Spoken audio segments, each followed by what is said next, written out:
E eu quero falar de orçamento, mas de orçamento de 2025, porque a elaboração dele está provocando uma crise entre os ministérios do governo, com ameaças de paralisação de atividades, serviços públicos em função dos cortes que estão sendo planejados pela equipe econômica. Os órgãos alegam que os recursos do orçamento para o próximo ano, que será enviado ao Congresso no dia 30 de agosto, não são suficientes, o que pode prejudicar desde o atendimento da Previdência Social do país até provocar falta de água e internet em prédios da Presidência da República. Olha só, Gani, essas são as contas que nós temos agora nesse momento. E por quê? O governo está fazendo contingenciamento e bloqueios em várias pastas e também exigindo, para conseguir manter alguns projetos principais no ar, digamos assim, usando o termo que a gente costuma falar aqui nos nossos programas, né? Para manter, então, por exemplo, PAC e outros programas no ar, ele precisa garantir que eles tenham o mínimo de bloqueios e contingenciamento e começa a fazer um enxugamento na máquina em si. Só que os valores que estão sendo repassados e previstos para 2025 estão bem abaixo do que estão pedindo os ministérios e as pastas para conseguir fazer o mínimo, segundo eles. E agora, Gani? E eu quero ouvir o segredo depois também. Pois é, a realidade econômica, ela se impõe em algum momento. O recurso é limitado, portanto, o orçamento também é limitado. Não tem dinheiro para todo mundo. E aí o ministro Fernando Haddad anunciou um corte de 25 bilhões de reais no orçamento. Acontece que o seu chefe, presidente da República, não quer mexer nas obras do PAC, não quer cortar os investimentos. De algum lugar tem que ter corte. Sobrou para quem? Sobrou justamente para os ministérios. E aí, como você bem colocou, Evandro, com cortes de despesas básicas no ministério. Agora, o ajuste fiscal, ele tem que ser dado por todos, tem que ser um pacto da sociedade. Não dá para fazer um ajuste fiscal apenas para os outros, né? Então, tem que ter algum corte de despesas administrativas, supérfluas, sim, nos ministérios. Algum corte, infelizmente, nos investimentos, porque não necessariamente o investimento vai ser produtivo. Acabar com aquele mínimo constitucional, né? Esse atraso que voltou de atrelar os gastos de saúde e educação e vincular a receita do governo federal. Realizar corte de subsídios, fazer cortes também em medidas da Previdência. Aí sim, quando todos acabam, né, pagando por esse corte ocorre de uma maneira muito mais natural. Acontece que no Brasil todo mundo quer ajuste fiscal para os outros. Fala, Segre. Eu vou complementar apenas, a explicação de Alan foi muito boa, mas sabe que, imagine uma empresa em que eu, dono da empresa, reúno meus funcionários e digo, gente, estamos com muito problema financeiro, estamos com problema econômico, ou seja, não somente falta dinheiro, sim, quando a perspectiva mostra, o resultado pode ser drástico, então vou precisar que vocês cortem todas as despesas possíveis. Aí os meus funcionários dizem, tudo bem, chefe, entendemos a situação e vamos te acompanhar. E quando termina a reunião, eu subo num carro caríssimo, importado, de muito luxo, o que de alguma maneira não está dando essa situação de gravidade. Ou se está dando, dizem, cortamos o teu, mas o meu não. Essa mesma questão aplica no Estado. O Estado vai ter que fazer cortes. Esses 25 bilhões que ela mencionou e que são a contingência feita pelo ministro Haddad serão insuficientes. Não vai ter em absoluto essa diferença de déficit previsto de 28,8 bilhões de reais. E eu aposto com quem quiser que não vai chegar nessa meta. Até porque no acumulado já está em 76 bilhões de déficit. E não vai ter superávit daqui para frente, mas nem a pau. Agora, o governo, enquanto isso, tem despesas por todos os lados. 39 ministérios, viagens para aqui, viagens para lá, representatividade para aqui, representatividade para lá. Então está pedindo para os ministérios uma coisa que o próprio Poder Executivo, no Executivo, não faz. Isso é um problema, porque quando você mostra que o pedido está para os outros, mas isso não aplica para você, muito provavelmente os outros não vão querer também deixar o queixo. Então ninguém vai cortar. E aí o que vem? Contingenciamento. sem nenhum tipo de previsibilidade. Isso vai atrapalhar o governo. O governo dá a sensação de que já entendeu que a situação não dá para esticar mais. O déficit deve ser controlado, mas vai ser um controle administrado ou um controle na marra. Todo leva a pensar que será na marra, e quando é na marra, cortam aqueles que podem precisar mais. Aposentados, pessoas de maior necessidade de ajuda social. E aí vem o discurso do presidente, que sabendo disso joga a culpa em quem? Não na despesa do Poder Executivo, não, nos ricos. A culpa de que tenhamos pobres é que temos ricos. Como se tivéssemos menos ricos, teríamos menos pobres. Um absurdo por onde a gente olha. Mas essa narrativa pode pegar aquelas pessoas que sentem essa necessidade de corte de despesas para eles. Vamos ver. Se o governo desse o exemplo, eu acho que seria mais fácil conseguir redução de gasto. Bom, você já pode imaginar que alguém aqui estava discordando de você, né? Lógico, claro. Você já normal. estava esperando por isso. Então vamos abrir o espaço para o nosso amigo Pipe. Veja, primeiro que assim, o corte de despesas, eu acho que ele tem pouca relação com os discursos que o presidente faz em relação à participação dos ricos na contribuição desse bolo de impostos. Aliás, eu gostaria inclusive de sugerir à nossa audiência uma entrevista que o Armínio Fraga concedeu aí a um grande jornal no final de semana, em que ele diz textualmente o seguinte: os ricos têm que pagar mais impostos no Brasil. Eles estão contribuindo pouco, os pobres estão pagando mais. Isso é o Armínio Fraga falando, né? O Armínio Fraga, obviamente, não pode ser acusado, né? Não, eu não sou. Não, o Armínio Fraga é bem questionável a posição dele, mas do ponto de vista ideológico é bem questionável. É tudo menos esquerda, né? Eu não coloco. Veja, isso é uma coisa muito progressista. Óbvia, agora, veja, eu só acho que tem uma coisa. Quando o ministro reclama hoje, né, estamos aqui agora, dia 19 de agosto, que por conta de algum contingenciamento ele pode ter problemas para ter serviço de internet no ministério dele daqui a um ano, convenhamos, eu acho que a bola de cristal dele deve estar assim, deve estar com olhares de lince. Mas é que eles estão dizendo que eles usam como base um gasto que eles têm e que a partir do orçamento apresentado eles estariam recebendo bem menos. E aí eles colocam, eles estão recebendo menos do que eles precisariam para o mínimo. Ou seja, não é nem para gastar além da conta, segundo os ministérios. Tem muito de chororô nisso, né? Então tá na hora, né, também dos ministros. Né? Peraí que o Segre quer fazer uma réplica rapidinho, o Gani, ele que puxou o filme. Vai lá. Rapidinho, essa questão do Arminio Fraga, Piperno, quando você fala de tributar mais a renda, nós concluímos que é muito válido isso, sem problema, desde que tire tributos do consumo. Se você quiser tributar a renda, não pode ter tributos no consumo. Escolhe um ou outro, porque não pode ter os dois. No momento em que o Brasil cobrava imposto de renda de quem ganhava 1,6 salários mínimos, não houve opção de escolha. Cobrava impositivamente. No momento em que existe... Não exagera, dá informação completa, senão a nossa audiência fica confusa. Então vamos lá, informação correta. O Brasil, até 2022, cobrava imposto de renda do sujeito que recebia 1,6 salário mínimo por mês.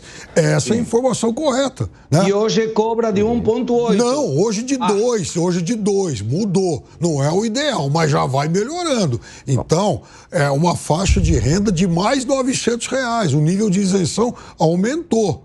Então, nós tínhamos uma extorsão social e que grande parte dos críticos de hoje não davam um pio. Eu não juro para você, eu dou uma pirueta aqui, eu dou uma cambalhota nesse palco, se alguém me apresentar algum crítico, algum comentarista de direita que se indignava com isso.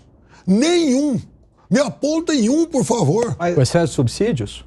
Não, eu estou dizendo o seguinte, que alguém se indignava com isso.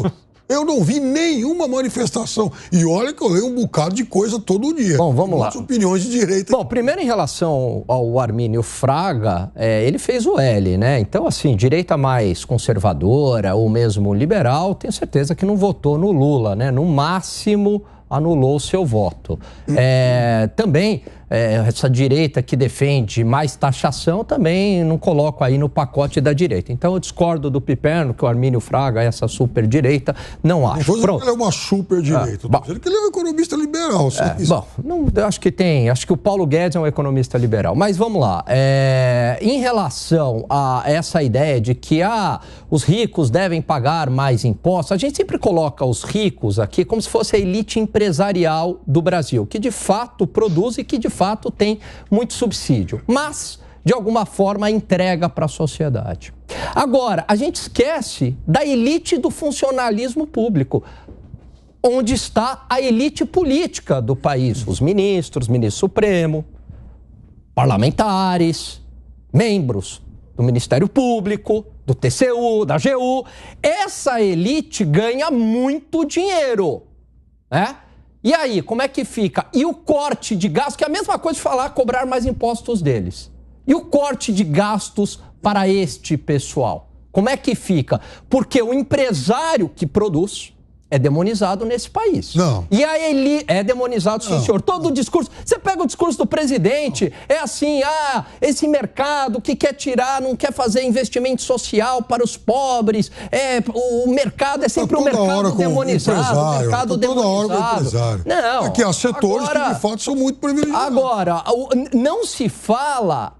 neste grande problema do Brasil, que é o excesso de benefícios e privilégios para a elite do funcionalismo público. Esse é o problema. E não estou falando aqui daqueles funcionários públicos técnicos, que esse aqui merecem todo respeito. Eu estou falando do excesso de privilégios e benefícios que existe, o corporativismo que existe no setor público no Brasil. José Maria Trindade, o Fábio Piperno apontou um possível chororô dos ministérios com o planejamento do orçamento para 2025, dizendo que eles estariam sofrendo por algo que eles nem sabem se precisarão de fato.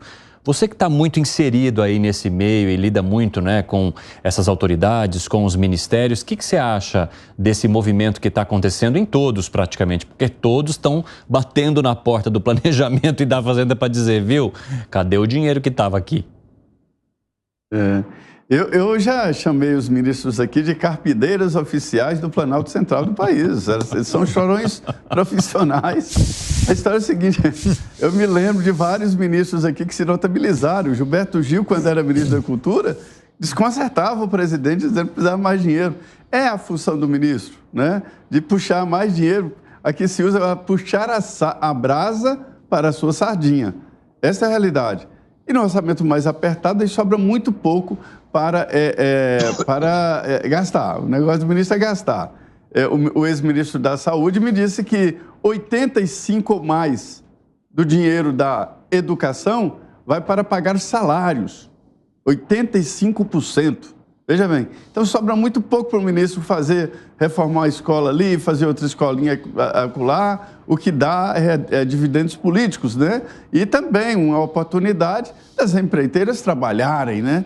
Então, é muito pouco. Eu sou testemunha de um prefeito que eu me encontrei com ele, e aí, como é que foi a visita no ministro? E ele me respondeu, o ministro falou, você está no lugar errado. Você tem que ir no Congresso pedir dinheiro. É de lá que está saindo o grosso da grana. É interessante que, eu só vou contar uma outra história, que me disse um ex-diretor da Câmara dos Deputados, que não é mais diretor, lá no plenário esses dias visitando a Câmara, falou, esse debate todo aí é errado, deveria cortar de forma geral, fazer um corte no orçamento de fora a fora, vertical, que fica muito pouco para cada ministério o corte. Mas não é assim. O orçamento é a área de definir as prioridades. Isso aí, eu fui investigar, isso aí, esta ameaça de cortar ali serviços e tal, ela é real. Existem mesmo estudos para cortar ali os gastos públicos e cortar exatamente em serviços e em gastos permanentes. Mas ainda não, o orçamento não está pronto. Mas é um bom alerta. Ô Zé, tem um estudo do Banco Mundial feito em 2015, encomendado inclusive pelo Joaquim Levy, que era ministro da Dilma. À época, nas despesas discricionárias, o Banco Mundial foi lá, fez um estudo e detalhou. de desperdício da máquina pública, contando gastos ineficientes, privilégios, excesso de salários, gastos, etc., à época, dava 300 bilhões de reais. A valores de hoje, esses 300 bi, a gente estaria falando algo na magnitude de 700 bi, 800 bilhões de reais. É quase uma reforma da Previdência. Portanto, que dá para cortar, dá para cortar. Agora, precisa de vontade política. Que foi, Piper? Não é pouco, não. São 4 Bolsas Famílias. O orçamento total de Bolsa Família, né? São 4 Bolsas Famílias. É muito dinheiro. E é verdade, a gente vê esse desperdício em todas as pontas. Eu vou dar só um exemplo, só um mínimo. Quantos prédios públicos, prédios da União, estão abandonados? Exatamente. E que a União fica pagando a manutenção deles e alugando um outro prédio para funcionar um ministério, uma secretaria. Só isso aí já dá muito dinheiro. Então, se houvesse uma possibilidade, eu acho muito difícil, porque a máquina é muito grande, né? Ninguém sabe nem quantas estatais tem no Brasil direito. E onde está esse pessoal? Existe estatal criada para privatizar uma estatal. E aí a estatal não foi privatizada e a estatal criada para privatizar tem lá os seus diretores e toda a honra de uma empresa estatal. Fala, Piper. Não, e além de tudo isso, a ministra Esther Dweck também mostrou na semana... Gestão e inovação. Exatamente, né?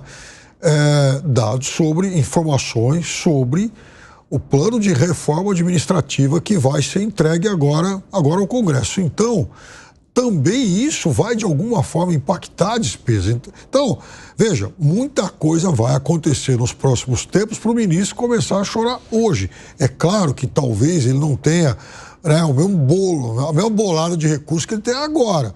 Mas ainda também é muito cedo para ele dizer que não vai ter recurso nem para as despesas básicas. Essa turma está chorando mais que pecuarista. E pecuarista é o seguinte, ele sempre reclama que o preço da arroba está muito baixo. Aí você fala, mas, seu Zé, pera lá, está acima da média histórica. Ah, mas assim mesmo não está bom. Ué, mas como não está bom se é o dobro da média histórica? Ah, mas não está bom. Bom, temos o Gani e o Segré querendo falar. Vamos lá organizar. Vai lá, Segré, você primeiro e depois o Gani fala. Vou juntar tudo, então. Quando você tem um critério de diminuição de gasto em qualquer lugar que tenha lógica aplicando, você diria, o que eu preciso fazer? Ministério do que for, de saúde. Qual é o objetivo principal do Ministério da Saúde? Dar saúde para a população. Eu vou destinar tanto dinheiro do meu recurso para essa função. O objetivo de existência do Ministério é dar saúde. Aí depois vou tirando todas as despesas e ficaria, tenho tanto desse valor para o funcionamento de dar o objetivo inicial. Os ministérios brasileiros trabalham ao contrário. Eles dizem, quanto que eu preciso pagar de salário, de toda a estrutura, X. O que sobrar, eu vou dar o serviço com o qual eu estou comprometido com o objetivo. Está errado. Está sendo uma prioridade diferente. Primeiro é juntar um monte de funcionalismo público, pago esse funcionalismo. E se sobra, eu vou dar saúde, a educação vai dar educação, a segurança vai dar segurança, e aí vai. Mas a prioridade está sendo em função de uma quantidade gigantesca de funcionários públicos no decorrer de muitos governos, que ficou uma máquina gigantesca. Agora, só para tirar as máscaras das pessoas. Piperno, você diria que uma pessoa que tem 7,4 milhões de patrimônio é pobre ou é rica? Para o padrão brasileiro, ela é uma pessoa rica. Perfeito. Então me explica por que o presidente fala tanto contra os ricos quando ele declarou esse patrimônio no TSE em 2022. Ué, mas qual é o problema dele ter esse patrimônio? Não, ninguém. Dele e de um monte de políticos. Eu adoraria saber como eles fazem para recriar tanto dinheiro. Eu trabalho desde os meus 15 anos. Eu não tenho esse dinheiro. Aliás, o presidente da República, ele era um palestrante muito bem remunerado nos seus tempos de altíssima popularidade. Arremate, Gani. Em relação ao que o Piperno trouxe da choradeira dos ministérios, talvez um dos maiores feitos do teto de gastos foi justamente disciplinar a classe política, entendendo algo que é básico, um conceito básico, que é óbvio para muita gente, mas talvez no mundo da política não, que é o orçamento é escasso, porque a produção de riqueza na sociedade é limitada. Então, o ex-secretário de Política Econômica do governo Temer disse que era muito comum, né, os ministros baterem na porta lá do Ministério da Fazenda pedindo dinheiro. E aí, a equipe econômica dizia o seguinte: olha, agora, a partir de agora, existe uma regra chamada teto de gastos e não é possível aumentar o gasto mais do que a inflação do ano anterior. E isso começou a disciplinar a classe política, entendendo que para gastar mais tinha que abrir mão de outro gasto, tinha que estabelecer prioridades e que não tinha dinheiro para todo mundo. E aí, infelizmente, este governo acabou com um dos maiores feitos econômicos da última década, chamado o teto de gastos. Ixi lá.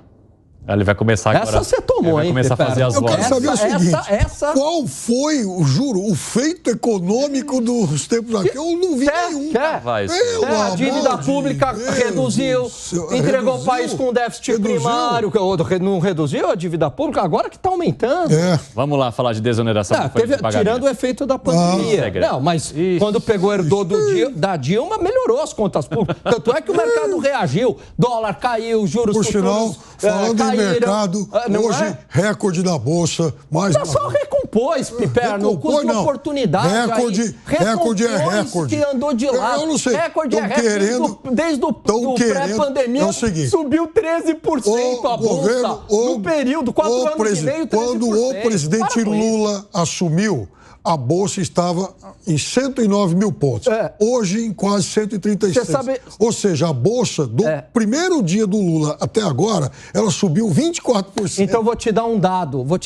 A Bolsa em reais. Agora, a Bolsa medidas em dólar, ainda está 40% desvalorizada. Por quê? Não interessa que a gente está empobrecendo em relação ao resto do mundo.